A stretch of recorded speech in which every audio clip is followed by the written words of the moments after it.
To access the air filter, first open the hood.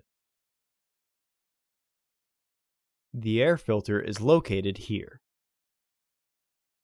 Remove the screws using a T25 Torx driver.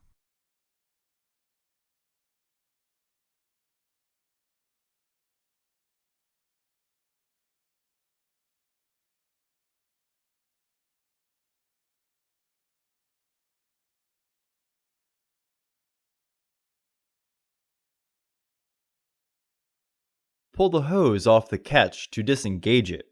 Lift the housing, remove the old filter from the housing, and clean out any debris inside.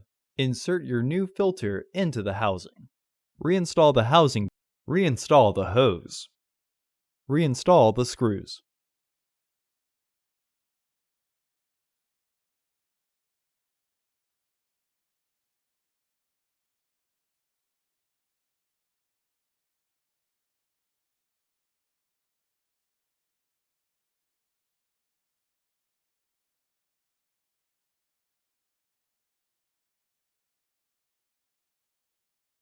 Close the hood.